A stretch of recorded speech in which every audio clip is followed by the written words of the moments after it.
Hey guys, what's up? It's me, Sean from CheckYourLevels.com, user.com/SMP. I just have a quick video for you guys today of being able to turn an iPhone into an iPod Touch. For example, this is an iPhone 5S. So basically, the idea behind this is that you can find relatively inexpensive iPhones out there, just because there's so many of them, and you can use them as an iPod Touch. And I mean, this 5S spec-wise is considerably, better than even the latest iPod Touch out there, which is still it's full retail price of, I believe, either $1 or $2.99. Like I mentioned, if you guys watched my previous video, I paid under $60 for this iPhone, and it even came with your basic accessories. Pretty much all the accessories a new iPhone would come with, as far as your charger, your ear pods, and your lightning cable. The lightning cable is probably non-OEM, but the other accessories look to be legit. And I bought it from a reputable retailer. This phone's through Straight Talk, but it was purchased through Walmart.com, shipped and sold. So if I had any issues or anything like that, I should definitely be able to contact them, and they should be able to handle it on their line. Or, like I mentioned in the previous video, this comes with a 90-day warranty. So, I mean, I have 3 months to hopefully test it out and see if there's anything wrong with it. So, anyways, this is the iPhone 5S here. This is an iPhone 5S, I should say. This one actually has a little bit of screen guard on, so I might leave it on for a little bit. But we'll power it up, and I'll show you guys how to operate it and use it as an iPod Touch. So you can see there it has the black background with the white Apple logo. The white one is opposite colors. Real quick spec rundown: you're getting an Apple A7 processor inside, with the M7 Motion coprocessor. I believe that's a 1.2 megapixel front-facing camera with 8 megapixels on the rear. You're getting a 4-inch IPS LCD screen.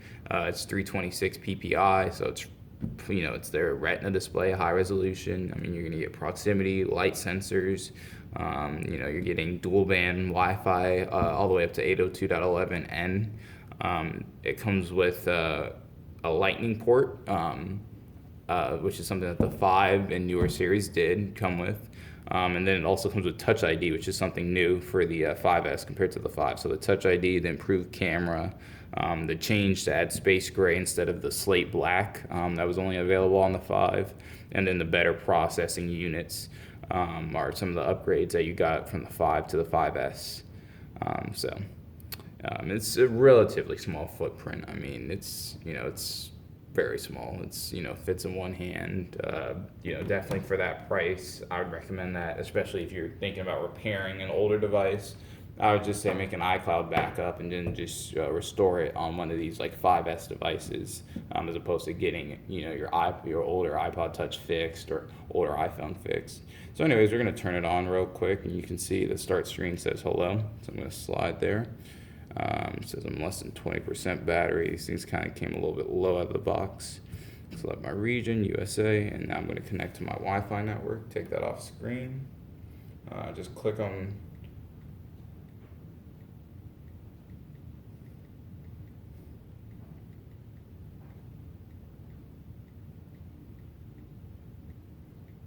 perfect. Okay, put my password in, and it should be connecting to my Wi-Fi network. I also have the option to use a cellular connection. If you're activating it, that's definitely what I'd recommend, but we're not activating it. We're just using it, like I said, as an iPod Touch. So there it goes. It cleared to location services. I'll enable location services. No harm in that. I'll set up Touch ID later. I'll continue without Touch ID. It's going to ask me for a passcode. Put in a quick passcode. So I'm actually going to change it to a 4-digit passcode. Put that in twice, and there we go. So now I can either set this up as a new iPhone. I can set it up as from an iCloud backup, an iTunes backup, or I can move my data from Android. So I'm just going to set it up as a new iPhone. Now it's going to ask you for your Apple ID as the next step, and I'm just going to admit that. You guys can see the proximity sensor, infrared sensor going off, but let me put in my Apple ID.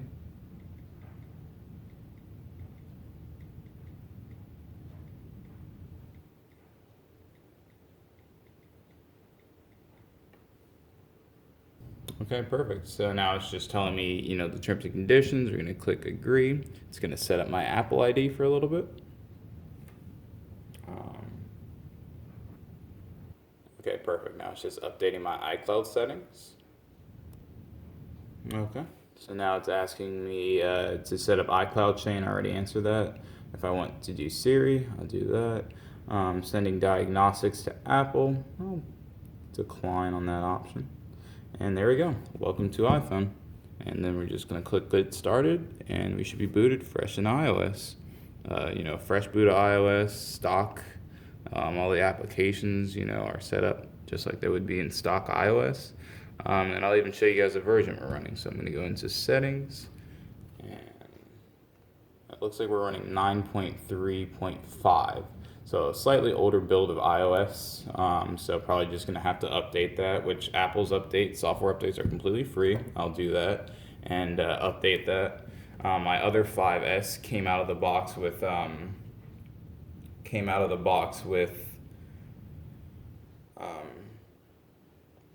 sorry,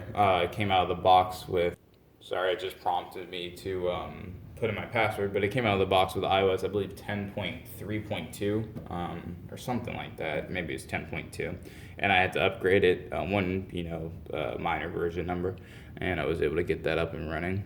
So you guys can see here. I got both iPhones side to side. They've been working great for me. You can get them for as low as seen as $50. So I mean, especially if you cop them for $50, these are great buys. Just by comparison, I'll show you guys my iPod Touch here, which actually has a broken home button, screen slightly cracked as well. But you guys can see there. So I mean, for $50, I could get my screen fixed. Actually, it's probably closer to $100. Or I could just upgrade in all aspects of iPhone. Better screen, bigger screen, better screen going from TFT to IPS LCD. I mean, it's a much better device.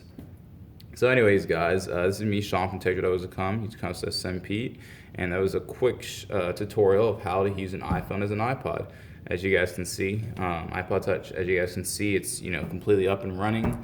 Everything's accessible. I have full access to my apps. I even have email coming. It's still showing the cellular service. If you guys want, you can go into your settings and turn that off, so that way it's not using using any extra battery. You just go to cellular, and then in your settings, and you just flip that switch off. If I can get it, there we go. And now you should be good and going. Anyways, guys, this is me, Sean from TechRadio.com. If you liked what you saw or have any questions, just drop them down in the comments. And I really appreciate subscription to my channel. Talk to you guys in a later video. Goodbye.